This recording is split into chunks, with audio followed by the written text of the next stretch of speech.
Hello student, ज्ञान Ganga study centre में आप सभी का स्वागत है। आज हम लोग थेल्स प्रमेय थ्योरम को सिद्ध करना सीखेंगे। थेल्स प्रमेय थ्योरम पहला थ्योरम है। थ्योरम फर्स्ट पहला थ्योरम है थेल्स प्रमेय। थेल्स प्रमेय इसको आधारभूत अनुपातिकता प्रमेय भी कहते हैं। तो स्टूडेंट, थेल्स प्रमेय क्या कहता है? स्टूडेंट, थेल्स प्रमेय कहता है यदि किसी त्रिभुज की एक भुजा के समांतर एक रेखा खींची जाए तो अन्य दो भुजाएं एक ही अनुपात में विभाजित हो जाती है, ये कहता है। तो चलिए स्टूडेंट, थ्योरम को जो है 5 चरणों में हल करते हैं। तो सबसे पहले चरण क्या होता है? साधारण प्रतिज्ञा। साधारण प्रतिज्ञा ले लेते हैं। साधारण प्रतिज्ञा। चलिए स्टूडेंट, साधारण प्रतिज्ञा में थेल्स प्रमेय क्या कहता है उसको लिखेंगे। थेल्स प्रमेय कहता है यदि किसी त्रिभुज की एक भुजा के समांतर एक रेखा खींचा जाए तो अन्य दो भुजाएं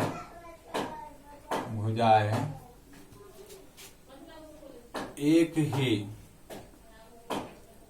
अनुपात में विभाजित हो जाती है। इसी को सिद्ध करना है। स्टूडेंट, थेल्स प्रमेय क्या कहता है? यदि किसी त्रिभुज की एक भुजा के समांतर एक रेखा खींची जाए तो अन्य दो भुजाएं एक ही अनुपात में विभाजित हो जाती है, यानी समान अनुपात में बढ़ जाती है। विशेष प्रतिज्ञा। अगला क्या होता है? विशेष प्रतिज्ञा।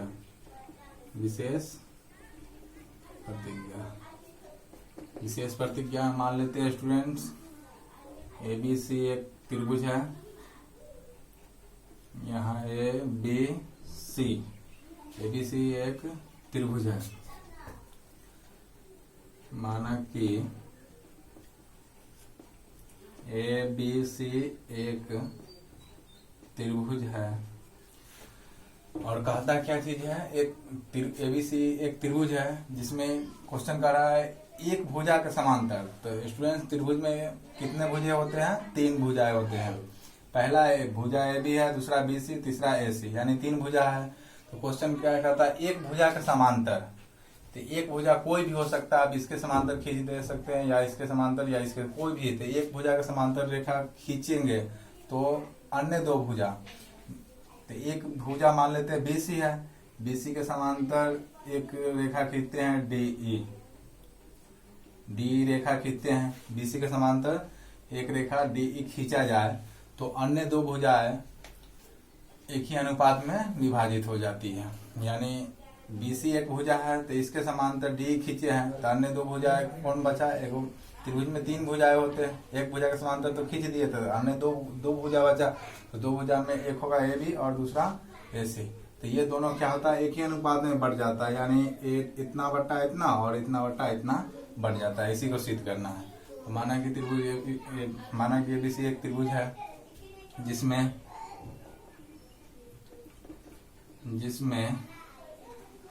BC समांतर DE है। BC समांतर DE है। अब क्या करना है? सिद्ध करना है क्या? AD बट्टा DB बराबर AE बट्टा AC। देखिए स्टूडेंट, कहता है यदि किसी त्रिभुज की एक भुजा, मान लेते हैं ABC एक त्रिभुज है, एक भुजा BC है, तो BC के समांतर एक भुजा DE खींचा जाए तो अन्य दो भुजा, यानी एक भुजा तो BC था ही, BC के समांतर खींचे तो दो भुजा बचा और AB और AC। तो वही दोनों भुजा क्या होता है?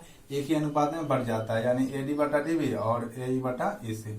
तो इसी को सिद्ध करना है। अब रचना लिख लेते हैं। रचना स्टूडेंट, रचना को थोड़ा सा याद रखना है। क्या करना है? डी से AC पर लंब डालना है। डी से AC पर लंब डालेंगे DM, और E से AB पर लंब डालना है, E से AB पर लंब डालें, और D को E से C से मिलाया और E को B से मिला दिया। तो वही चीज लिखना है रचना में। D से DM AC पर तथा E से, यहाँ पर N कर देते हैं, E से EN AB पर लंब डाला, तथा या और D को C से और E को B से मिलाया। स्टूडेंट क्या करना है इसमें, रचना में क्या करना है, D से AC पर लंब डाल देना है और E से AB पर लंब डालना है, और D को C से मिला देना है और E को B से मिला देना है। चलिए अब उपपत्ति होगा 5वां स्टेप, उपपत्ति। स्टूडेंट उपपत्ति में सिद्ध किया जाता है, तो इसमें देखेंगे स्टूडेंट क्या करना है, एक अगर लंब DM है तो इस लंब से इस वाला त्रिभुज का क्षेत्रफल निकालेंगे, ऊपर वाला ADE का क्षेत्रफल, और इस साइड वाला का क्षेत्रफल निकालेंगे। और क्या करना है, फिर इससे ADE और इस त्रिभुज का क्षेत्रफल निकालना है। तो चलिए स्टूडेंट देख लेते हैं, त्रिभुज ADE का क्षेत्रफल, अब बट्टा में इस त्रिभुज का छोटा वाला का क्षेत्रफल निकाल देंगे, DEB का क्षेत्रफल। स्टूडेंट ADE का क्षेत्रफल क्या होगा, 1/2 आधार गुने शीर्ष लंब।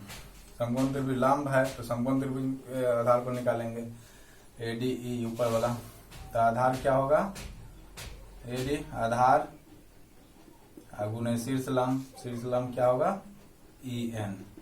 नीचे में आ जाते हैं DBE, तो इसका आधार क्या हो जाएगा, DB, 1/2 आधार गुना शीर्ष लंब या ऊंचाई, तो ये क्या हो जाएगा, DB। आधार हो जाएगा इतना DB इस त्रिभुज में, और गुने लंब, तो लंब स्टूडेंट इसमें नहीं है, तो इस भुजा पर इसके बढ़ाए हुए भाग पर EN लंब है, तो इस पर भी लंब होगा, तो इसलिए यहाँ EN लंब होगा। क्योंकि अगर एक भुजा जैसे ये है, अगर यहाँ पे इस पर लंब है तो इधर ये भुजा इस AB, यहाँ ABC, अगर हम कहते हैं AB पर लंब है तो AC पर भी तो लंब है ये, तो उसी तरह से एक भुजा जो लंब होता है वो बढ़ाए गए भुजा पर भी लंब होता है, तो इस पर लंब है तो इसके बढ़े हुए भाग पर भी EN लंब होगा, इतना ध्यान रखना है। अब स्टूडेंट क्या होगा, EN कट गया, 1/2 कट गया, त्रिभुज ये हो जाएगा त्रिभुज ADE का क्षेत्रफल बटा त्रिभुज DEB का क्षेत्रफल बराबर हो गया AD बटा DB। ये पहला समीकरण हो गया। फिर क्या करना है, ADE का क्षेत्रफल, त्रिभुज ADE का क्षेत्रफल बटा इस लंब से EN लंब से ऊपर वाला त्रिभुज और साइड वाला का निकाले थे, तो DM लंब से क्या करेंगे, ऊपर वाला त्रिभुज और इस साइड वाला का निकालेंगे। इस साइड वाला त्रिभुज का नाम क्या है, त्रिभुज DEC का क्षेत्रफल। ऊपर वाला त्रिभुज AD 1/2 आधार गुने शीर्ष लंब, आधार कौन होगा, AE, गुने शीर्ष लंब कौन होगा, लंब DM, फिर 1/2 आधार गुने नीचे वाला का क्षेत्रफल, नीचे वाला ये वाला साइड वाला, तो आधार क्या होगा AC, अब उन्हें लंब इस पर नहीं है तो इसके बड़े हुए भाग पर है तो वही लंब होगा डीएम। डीएम से डीएम कट गया, 1/2 से 1/2 कट गया। और इसको एक लाइन बढ़ा देंगे, त्रिभुज ADE का क्षेत्रफल बटा त्रिभुज DEC का क्षेत्रफल बराबर AE बटा AC। ये हो गया। इसको मान लेते हैं दूसरा समीकरण। अब स्टूडेंट देखिए, ये दोनों, इसमें पहला और दूसरा में दोनों लग रहा है बराबर, लेकिन नीचे वाला DEB है और DEC, यही दोनों अलग है, नहीं तो ये सिद्ध हो जाता। स्टूडेंट इसको बराबर करेंगे तो इसके लिए लिखते हैं चूंकि स्टूडेंट देखिए DEB यानी ये त्रिभुज, ये साइड वाला DEB, ये साइड वाला त्रिभुज तिरछा, और DEC यानी ये साइड वाला, दोनों त्रिभुज एक ही समांतर, एक ही आधार DE पर है। वही लिख देंगे त्रिभुज DEC तथा त्रिभुज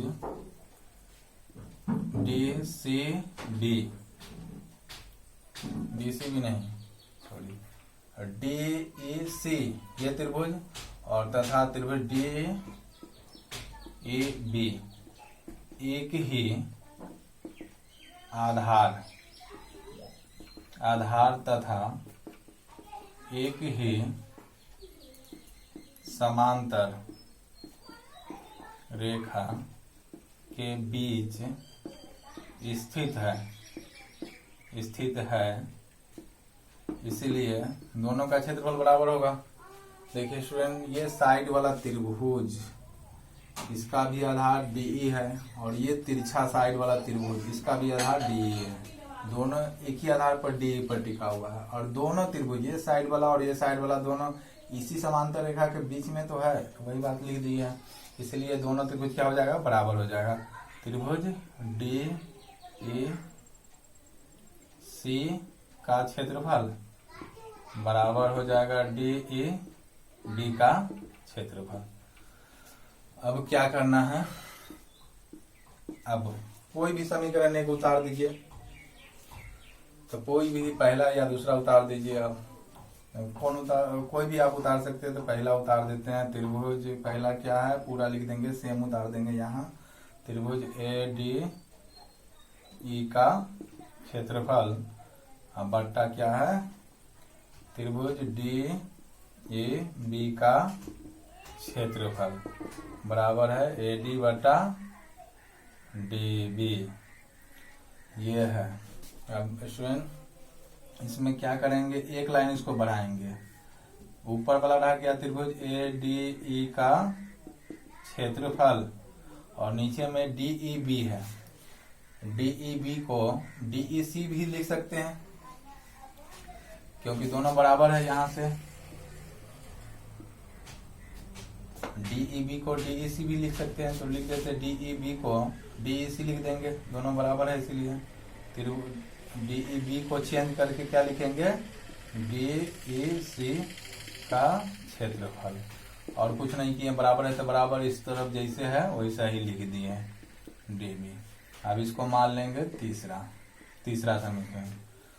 अब क्या होगा स्टूडेंट्स, समीकरण, अब देखिए बराबर हुआ या नहीं। समीकरण 3 और 2, देखिए समीकरण